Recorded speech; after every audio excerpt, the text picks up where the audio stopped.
Gedeón entonces le respondió: ah, Señor mío, si Jehová está con nosotros, ¿por qué no nos ha sobrevenido todo esto? ¿Por qué nos ha sobrevenido todo esto?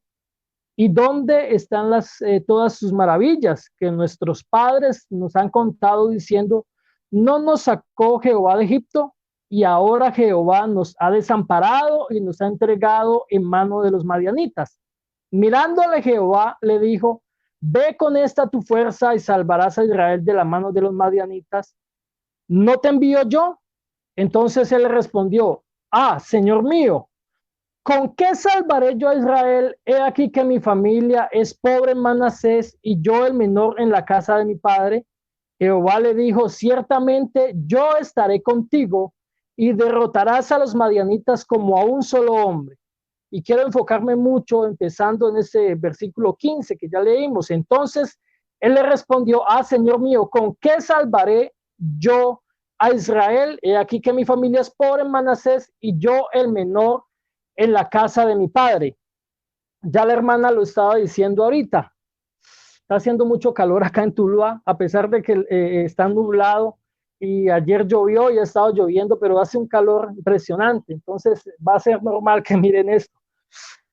Este, la hermana lo decía ahora, que es muy normal para nosotros sentir debilidades y más que todo en esos tiempos que estamos viviendo, estar guardados, estar confinados en cuarentena o por todo lo que está sucediendo a nivel mundial, es muy normal. Y lo pensaba yo esta mañana, lo pensaba esta mañana que estaba un poco reflexionando acerca del tema, de que es normal esto, pero no juzgamos a nadie. La verdad es que no juzgamos a nadie porque somos seres humanos. Los seres humanos somos débiles. Los seres humanos somos personas que no tenemos una inmunidad pues a todo lo que nos sobrevenga. Hace un tiempo atrás pensaba y le decía a alguno de los líderes acá en Tuluá que cuando yo salía de mi casa y estaba en carretera, miraba a las personas que venían en sus automóviles, en sus motocicletas, y oraba en esos momentos por mí, porque Dios me guardara en el viaje que estaba emprendiendo, el lugar hacia donde me dirigía, y oraba por todas esas personas que aunque no conociera, oraba por ellas para que Dios las guardara, porque nosotros salimos, hay veces de nuestra casa y es posible que tal vez no regresemos. Y en carretera, sobre todo, uno está viajando y, y por más de que usted sea buen conductor, por más de que usted se la sepa todas las señales de tránsito, eh, la muerte nos puede sorprender en algún momento. Y muchas de esas personas que viajaban en carretera lo están esperando sus hijos, lo están esperando sus esposas, sus esposos, sus padres. Y como seres humanos, si llegáramos a morir, hay personas débiles que llorarían y sería muy duro de soportar esta situación, porque somos seres humanos. Pensaba y les decía también a ellos que una simple gripa nos pueda a nosotros matar. Aquí no es que nadie se crea pues el macho alfa ni un superhéroe inmortal. No, somos seres humanos. Por mucho dinero que tenga el ser humano, por mucho dinero que tenga por allá cierta persona conocida de la farándula, una enfermedad puede ser mortal. Una enfermedad puede acabar con la vida de muchos. Y el que nosotros estemos acá guardados, para muchas personas se está convirtiendo eso en debilidad. Nosotros los cristianos lo entendemos, pero también hay cristianos que creen que porque no está el templo físico, ¿verdad? Donde siempre nos vamos a reunir, donde escuchamos la palabra de Dios en vivo y en directo, donde nos metemos en alabanza y danzamos y cantamos y aplaudimos y hacemos de todo para exaltar al Señor, pero en esos momentos que ese templo, esa estructura física no está y que estamos nosotros aquí en la casa, muchos de nosotros nos hemos debilitado en alguna ocasión, porque así como el que juega fútbol necesita entrenarse, salir a darle vueltas a la cancha y estar siempre ejercitándose, el que va al gimnasio y el que sabe de alguna de esas tareas y no la hace sencillamente, como se dice por ahí, folclóricamente se va mogoseando, como decimos tal vez por acá en el valle. Necesitamos que nos echen aceitico para poder que el engrane se mueva.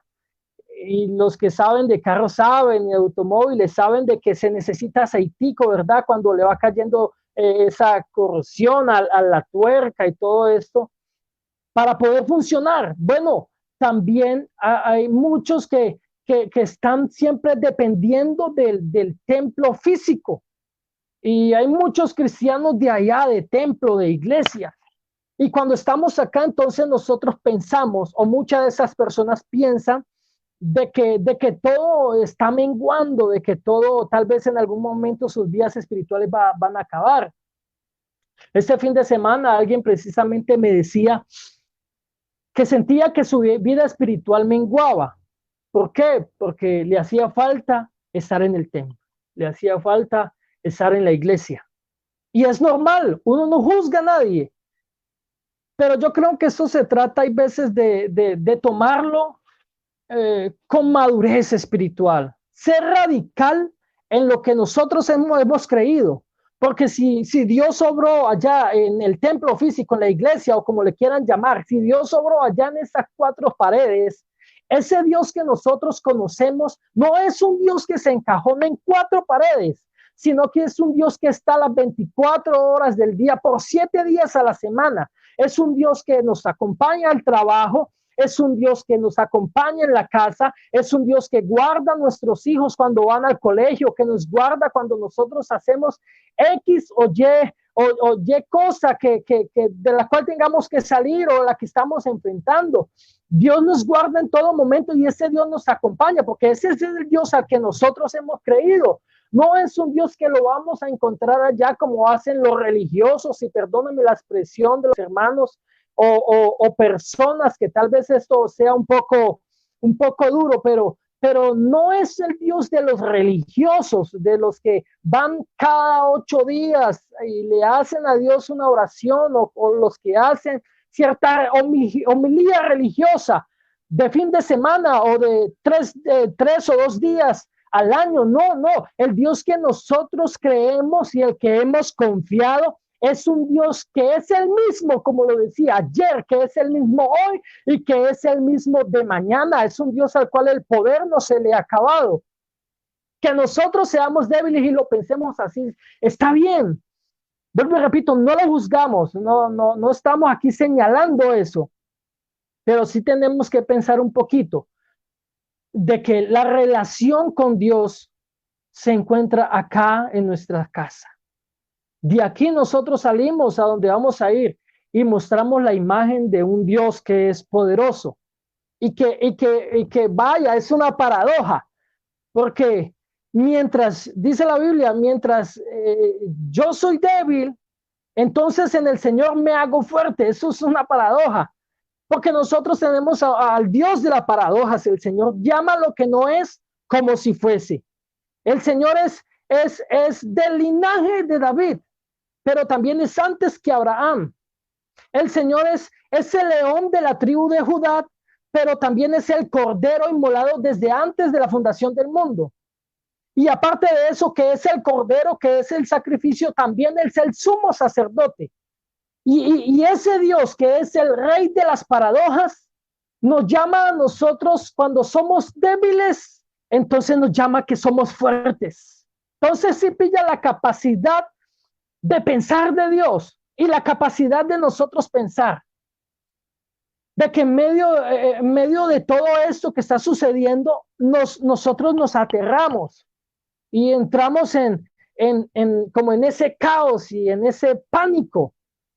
Hablaba en estos días con mi pastor, también en una transmisión por internet, y él me decía qué pensaba acerca de eso, y es algo que es mi política, es algo personal, de que si llegó una pandemia hoy, de que si llegó un virus, de que si nos estamos entrando en una crisis, tal vez no vaya a ser la primera, ya han pasado otras y terminará esa en algún momento y el día de mañana vendrá más. Y entonces yo no puedo estar atemorizado pensando en todas estas situaciones y que me toca estar aquí encerrado cuando quiero estar en la iglesia. No, y la respuesta que yo daba a esta pregunta, a este interrogante, es que yo como cristiano tengo que estar preparado, no estar por allá milanado, no estar por allá, por acá, pobrecito nosotros, ¿qué va a pasar? No, sino que tengo que estar preparado en estos momentos si me toca morir, porque sé que si muero me encuentro con el Señor. O sencillamente tengo que estar preparado para irme con el Señor. Lo importante aquí es eso, estar preparados para irnos con Dios. Porque yo sé que usted quiere salir, hermano, de su casa corriendo a la iglesia, corriendo allá a las cuatro paredes. Y vuelvo y repito, está muy bien. Está bien que lo pensemos de esa manera. Yo soy que corro también. Yo soy líder de alabanza en la iglesia. Y estoy que corro y que ensayo con los muchachos y que hacemos esto, una semana de alabanza, la programamos. Pero yo no tengo que estar preparado para eso. Yo tengo que estar preparado, fortalecido en el espíritu para encontrarme con el Señor. Y créame, hermano, créame que Dios utiliza esto como un canal para él derramar de su gloria. Yo creo que Dios usa la debilidad de muchos para fortalecer su obra. Pensaba yo antes de iniciar el mensaje que estábamos cantando, que la hermana estaba hablando, pensaba yo en los planes que Dios tuvo con hombres de la Biblia como Moisés, cuando el Señor quiso enfrentar a los egipcios, al faraón, a esa nación y su pueblo se encontraba ya reprimido, esclavizado. El Señor envió unas plagas y usted ya las conoce, mi hermano, pero sobre todo la última plaga, que fue cuando los primogénitos iban a morir. Nosotros, y en esos momentos, las personas, al igual que nosotros, de ese tiempo, que eran débiles igual que nosotros, los israelitas, recuerden, se tuvieron que encerrar, porque por esa debilidad muchos iban a morir y ellos tuvieron que encerrarse, pero hubo una señal que era, recuerde usted que era untarle sangre al pórtico, al portal de la entrada de sus casas. ¿Por qué tuvieron que entrar en confinamiento? Porque eran débiles, porque eran seres humanos, porque no eran inmortales, porque si no hacían eso, sencillamente sus primogénitos iban a morir. Pero Dios usó esa debilidad para que el pueblo pudiera salir de esa esclavitud. Si usted nota más adelante con Sansón, Sansón era una persona también débil. La Biblia nos enseña los errores que cometió Sansón. Pero a pesar de que Sansón iba siempre como haciendo lo malo, el Señor tenía misericordia de eso. Y a pesar de que era débil, dice la Biblia, siempre que hablamos de Sansón, y el Espíritu de Jehová vino sobre Sansón. A pesar de esa debilidad, el Señor lo hacía fuerte. Luego también vemos a David. ¿Quién era David? David era un jovencito que su papá, que sus hermanos no daban absolutamente un peso por él. ¿Qué era lo único que hacía David allá, el menorcito? Estar en el potrero, cuidando las ovejas de su padre.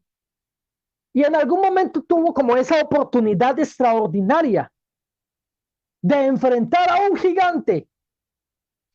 Ninguno de los del ejército, ni sus hermanos, ni el rey de ese tiempo, el rey Saúl, ninguno quería enfrentarlo porque, obvio, somos seres humanos y somos débiles, mientras que allá hay uno que es más fuerte que nosotros. Y ninguno lo quería enfrentar. Y ahora la paradoja de esto, que David se enfrentó a ese gigante. Y si usted no me lo quiere creer, hermano, pero yo le puedo decir a usted que la diferencia entre ellos dos era abismal. ¿Por qué? porque Goliat era un hombre que tenía armadura. Goliat era un hombre que lo superaba 2 o 3 veces en tamaño, y aparte de eso, la experiencia militar que tenía Goliat no la tenía David. Goliat se puede decir que humanamente era fuerte y David humanamente era débil. Pero ¿qué hizo David? David venció al gigante. No en su humanidad, sino en la dimensión del espíritu. Porque el Dios al que le servía David era aún muchísimo más gigante que ese Goliat. Pero yo quiero mostrarle esto para que usted se fije de que el Dios que nosotros tenemos no es un diosecito pintado en la pared. No es un diosecito que lo cargamos por ahí y que lo llevamos como amuleto. No. Ese no es el Dios de esta iglesia. Tal vez algunos tengan a un diosecito por ahí en miniatura para meterlo en el bolsillo y que me acompañe cuando no. El Dios de nosotros lo llena todo en todo. El Dios de nosotros es fuerte, es poderoso y lo cantamos grande y fuerte. Es nuestro Dios. A pesar de mi debilidad, el que va conmigo es un poderoso gigante. No es un gigante, es un poderoso gigante. Y lo que está sucediendo en lo que nosotros estábamos leyendo, hermano, yo quiero mostrarle este llamamiento de Gedeón, porque lo que yo pienso en esos momentos, a estas alturas de la vida, a estas alturas de confinamiento, a estas alturas de cuarentena, de pandemia, es que Dios está tratando con jóvenes, está tratando con nuevos liderazgos, con nuevos ministerios, está fortaleciendo los líderes que teníamos, está fortaleciendo a los pastores, está fortaleciendo a los misioneros, está fortaleciendo y haciendo más fuerte a todo el que quiera seguir buscando el rostro de Dios. Y los que nos muestra aquí, en estos pasajes que leímos, nos muestra un Gedeón que es débil. Lo que le dice Gedeón al Señor me deja a mí impresionado, porque Gedeón le dice: Señor, usted está mirando en mí un varón esforzado y valiente, y yo que soy débil, y yo que soy aún hasta el más pequeño de mi casa, y usted me ve a mí. Yo creo que Sansón hasta se rió de eso. Pero qué hermoso eso, hermano. Porque Dios no estaba mirando a Sansón como, a Gedeón, como Gedeón se veía. Dios estaba mirando a ese pequeño, al menor de la familia, lo estaba mirando como un varón esforzado y valiente. Él llegó a llamar no a una persona que vivía en el palacio. Él llegó a llamarnos a alguien que estaba especialmente entrenado para una misión o para esa misión. Él nos llamó a un tremendo guerrero, ni tampoco era un líder de Israel. Él llamó a un campesino que estaba trillando trigo para esconderlo de los madianitas. Vuelvo y repito, él no llamó a un tremendo hombre que estaba dedicado a las armas bélicas, no. Él llamó a un campesino. Él llamó a alguien que salía a vender empanadas. Él llamó a alguien que estaba por ahí en un taxi, que estaba trabajando construcción. Él llamó a una persona que estaba por allá tal vez en lo más vil y despreciado de este mundo, para avergonzar a los sabios, dice la palabra del Señor. Él llamó a un campesino, él llamó a alguien del campo.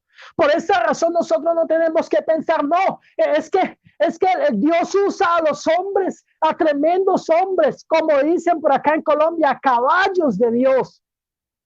Pero ¿quién soy yo? Pues te digo que este es el momento que nosotros como cristianos, como jóvenes que somos la fortaleza en la iglesia, podamos demostrarle al mundo de qué estamos hechos, de quién estamos revestidos. No es el tiempo para estar por allá, Señor. Usted me ve a mí como un varón esforzado y valiente, pero es que yo soy insignificante. De la casa se burlan de mí. Mi papá no cree en mí. Mi abuelo sí que menos. Yo soy por acá el que manda más bien a hacer los mandados. Yo soy el que trabaja por allá en una casa de familia. Yo soy por allá, no, no, yo sinceramente no soy nadie. Pero Dios cuando te mira desde el cielo está viendo en ti algo diferente.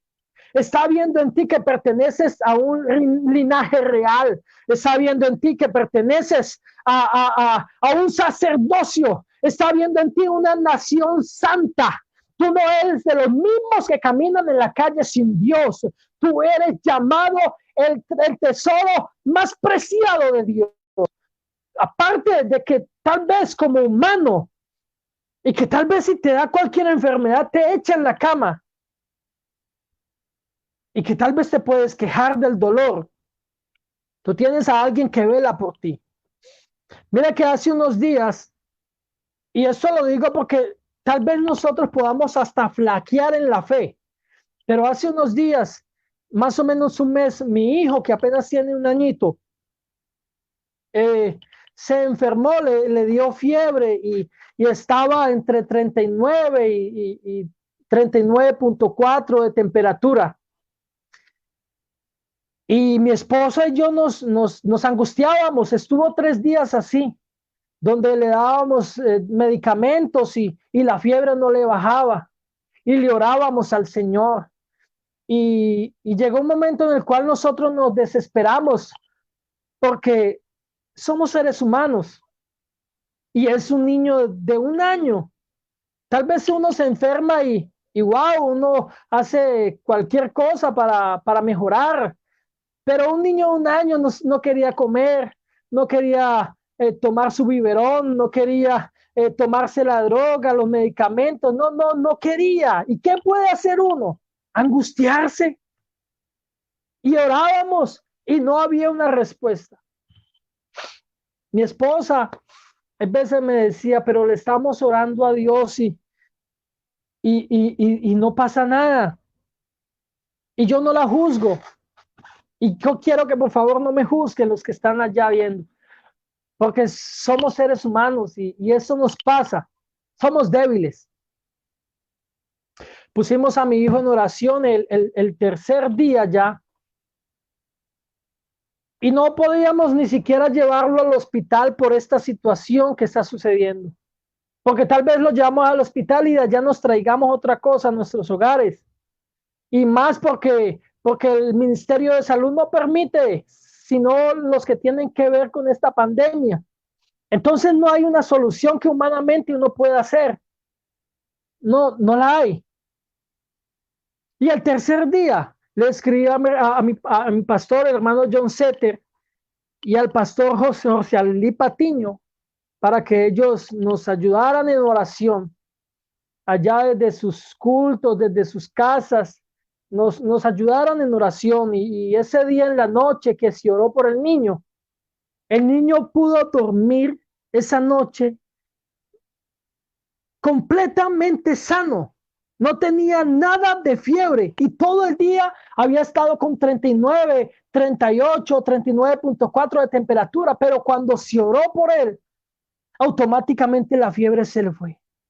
Al otro día el niño durmió, al otro día se levantó. El hermano John Setter me escribió y me dijo cómo sigue el niño. Yo le dije, el niño está bien, el niño está sano. Y ese día volvió otra vez a alimentarse. Ese día sí se quiso tomar otra vez los medicamentos, ya se los quiso tomar, ya estaba de ánimo, riéndose, por ahí gateando. Y entonces ahí yo entendí que Dios, a pesar de nuestra debilidad, el Señor tiene el control de todo. Sin importar que nosotros titubeemos en esa fe, que nosotros flaqueemos en esa fe, Dios aún permanece firme. Y si nosotros le clamamos a Él, como lo decía ahora con Jeremías 33:3, el Señor, si nosotros le clamamos al Señor, el Señor va a responder. Y el Señor le dio la victoria a Gedeón, a pesar de que Gedeón no se las creyera a él, de que iba a ser usado por Dios. Pero el Señor le dijo, es que tú eres esforzado y valiente. A pesar de que te veas con flaquezas, con debilidades, tú eres poderoso. Y la Biblia nos dice a nosotros precisamente eso. Diga el débil, fuerte soy. Que ese es el tema en esta noche. Y a pesar de que algunos no se la crean, algunos tal vez no tengan la conciencia radical de que tienen un Dios poderoso, yo le quiero decir ahora de que todo lo podemos en Cristo, que a pesar de que seamos débiles, Él nos fortalece, de que todo lo podemos en Cristo, que nos hace fuerte cada día, de que en medio de esa debilidad Jesús nos hace fuertes. Y créame, hermano, de que la iglesia para muchos tal vez está enterrada ya bajo cenizas, pero yo le digo en el nombre de Jesús que el Señor en estos cultos virtuales, que el Señor en estas conferencias, en estas reuniones que estamos haciendo acá desde nuestra sala, desde nuestros cuartos, a pesar de que usted esté conectado allá a través de su celular, desde su computador, desde su tablet, el Señor puede derramar de su Espíritu Santo, porque el Señor no se debilita como nosotros, el Señor no flaquea como nosotros, el Señor tiene poder absoluto, el Señor es omnipresente, el Señor es omnisciente, el Señor está en todas partes y Él puede derramar de su Espíritu Santo, Él puede renovar a alguien, Él puede restaurar a alguien, Él puede darle las lenguas, nuevas lenguas a alguien en esos momentos para que hable, para que dance en su presencia. Yo soy uno de los que cree, hermano, de que el ADN de esta iglesia no es el miedo, no es el terror. El ADN de esta iglesia es el Espíritu Santo. Y mientras el Espíritu Santo esté con nosotros, mientras que nos movamos en la dimensión del Espíritu Santo, hay victoria para rato. Esta iglesia es victoriosa, esta iglesia es poderosa. Tal vez muchos estén por allá esperando el nuevo orden mundial, esperando a ver qué es lo que va a suceder y quedémonos acá. Pero esta iglesia está esperando al Rey de Reyes y al Señor de los Señores. A esta iglesia nadie la ha enterrado, esta iglesia no está en cenizas. Antes, en estos momentos están surgiendo dones, ministerio, hay Espíritu Santo para rato, hay presencia de Dios para rato, hay esa presencia de Dios en nuestros hogares, en nuestra familia, esa relación íntima con Dios en estos momentos se está haciendo fuerte. Y yo quiero terminar diciéndole, hermano, que nuestra fe en esos momentos se está haciendo más fuerte todavía en medio de la crisis. Yo sigo creyendo que tengo un Dios grande y maravilloso. Yo sigo creyendo que tal vez si no hay comida en nuestros hogares, el Señor va a responder y va a proveer. Yo estoy creyendo absolutamente, hermanos, de que ese que un día me sacó del anonimato, hoy en día está haciendo cosas grandes y poderosas en mi familia, en mi esposa, en mi hijo y en mi vida. Y quiero terminar con esto, hermano. Quiero terminar, creo que me he demorado un poco, pero es que cuando uno habla del Señor, hermano, cuando uno habla del poder y la presencia de Dios, hay mucha cuerda, hay muchas letras para hablar de Él. Quiero hablar de eso porque fue algo que me ocurrió cuando estaba joven. Yo soy un joven, una persona, un hombre nacido en un lugar cristiano, pero cuando estaba adolescente cometí ciertos errores. Yo era punquero, no sé si en Bogotá deben de saber. Yo era punquero, rockero de esos por allá, de lo más profundo. Llegué a ir a Bogotá precisamente a Rock al Park, a conciertos, y era punquero, era drogadicto. Y el Señor un día tuvo misericordia de mí. Y recuerdo que el día que el Señor me sacó de allá de ese mundo, yo fui a casa a pedirle perdón a mi papá y a mi mamá por haberme comportado tal vez mal. Ese día tuve un encuentro personal con el Señor, pero también ese día, después de hacer eso, fui allá donde los que eran llamados mis amigos, y ellos estaban en un lugar alto, una terraza, y se estaban drogando y estaban escuchando música, y yo fui allá en medio de todo ese vicio que se estaba dando allá. Y les hablé de lo que me había sucedido, de ese encuentro que tuve con el Señor. Y la respuesta de ellos era que yo estaba en un trance, que por tanta droga que había consumido estaba en un trance. y que esto me iba a durar unas semanas, si a mucho me iba a durar un mes. Bueno, eso fue como cuando tenía más o menos unos 19, 20 años. En esos momentos tengo 34 y ese trance me duró muchísimo, me ha durado y no quiero salir de ese trance, si es lo que ellos creían. Pero quería tomar esto porque ellos me miraron como débil en eso. Tú vas a durar unas semanas y si a mucho un mes. Pero yo pensé, si yo le entregué mi vida a Cristo, el Señor se va a encargar de todo lo mío de aquí en adelante. El Señor va a estar conmigo y me va a acompañar en ese proceso. Ya llevo una buena cantidad de años, vuelvo y repito, más o menos como 15 años, caminando con el Señor firme. Esos amigos quedaron en el pasado, les hablé de Dios, les hablé de lo que me había ocurrido y me vieron como una persona débil. Pero quiero decirle que el Señor me hizo fuerte en medio de esa debilidad. Tal vez no había sido en ese tiempo lleno del Espíritu Santo, pero creía firmemente en el ser que me había dado la vida. Y hasta el día de hoy, hermano, hasta el día de hoy el Señor ha estado conmigo. He menguado, he tenido debilidades, he tenido flaquezas, pero aquel que me llamó de las tinieblas a su luz admirable ha estado conmigo hasta el día de hoy. Y puedo decirte con autoridad, en el nombre de Jesús, que puedes pasar por un desierto feo y espantoso, por un valle de sombras de muerte, donde estás queriendo tomar ciertas decisiones malas. Puedes estar pasando por todo esto, pero el Señor es nuestro pastor. El Señor va a estar con nosotros y el Señor nos va a hacer cada día más fuertes. El Señor va a estar con nosotros, el Señor va a estar contigo en el Ecuador, el Señor va a estar contigo en Santa Marta, el Señor va a estar contigo en Cali, el Señor va a estar contigo donde estés.